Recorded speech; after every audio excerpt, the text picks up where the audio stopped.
I thought at the time I knew what I was letting myself in for. I trained for about 18 months. We'd done a lot of work on the logistics and the communications and the planning, but I realized very quickly we were dropped off by helicopter, the north coast of Siberia, that I had no idea how tough this was actually going to be.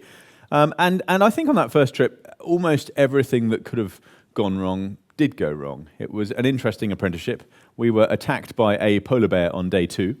We had taken the tent down, packed the sledges, started travelling north. Penn was in front navigating. I was following his tracks. And I started getting a weird feeling that something wasn't quite right. And it's the closest I can come to explaining it is it's perhaps the sort of feeling when you've walked out your front door in the morning and thought, hang on, have I got my keys or my wallet or my phone? Or I've forgotten something. Something's not quite right. I thought maybe I'd left my flies undone. At minus 40, that's quite important, but it wasn't that. And I was sort of running through this checklist thinking, something's not quite right. And I finally stopped, put my ski poles in the snow, turned to look around, because you have this sort of tunnel vision with this big hood. And as I looked along our tracks and looked up, I saw a bear following us. So I turned around, screamed at Penn, who was sort of carrying on. He hadn't realised I'd stopped. And luckily he heard me through all these layers. Now, our top speed, and this was GPS verified, pulling heavy sledges, was about 1.4 miles per hour. So we knew that we had no hope of outrunning the bear. So the theory was that we would stand our ground and try and convince the 1,000-kilo polar bear that we are bigger and scarier than it is. Now, bears apparently have quite bad eyesight. They see, polar bears particularly, they see shapes and contrast and silhouettes, but not much in the way of detail. Very strong sense of smell. That's how they did it. That's how they follow prey. Very good hearing, but they can't see much. Now, we had travelled out from the UK through Russia. We had no hope of getting any sort of permit that would let us fly with a firearm suitable of taking down a polar bear. So we had to buy one in Russia on the black market. And we were offered a surprising range, but we went with what we thought was the sort of simplest option, which was a sort of double-barreled shotgun. Now, I've mentioned our obsession with saving weight, so naturally we'd sawn off our shotgun.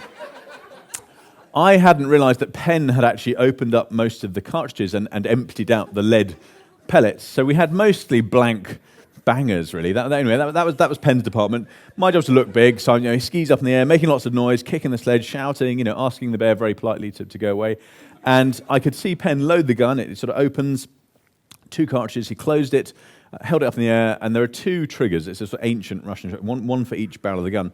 And he held it up in the air, pulled the triggers, click, click. He said, I think the gun's jammed. 2 more cartridges, close the barrels, pull the triggers, click, click. He said, yep, the flipping gun's still flipping, jammed, flip. 5th and 6th cartridge. We had 12 cartridges to last 8 weeks. This is the morning of day 2. So Penn is now halfway through our entire ammunition supply. Closed the gun, pulled the first trigger, click, lowered the gun, and walked around his sledge towards the bear. Now, every time stood still. Very, very strange feeling. And I felt quite calm.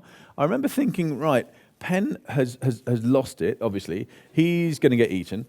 What do I do? He's got the gun. The gun doesn't work. I've got 2 skis. Maybe I could sort of whack it with a ski. I've got 2 ski poles, quite sharp spikes. Maybe I could sort of poke it with a. Have I got any food I could chuck to distract? I couldn't quite figure out how this was going to pan out. And then Penn stopped and the bear stopped.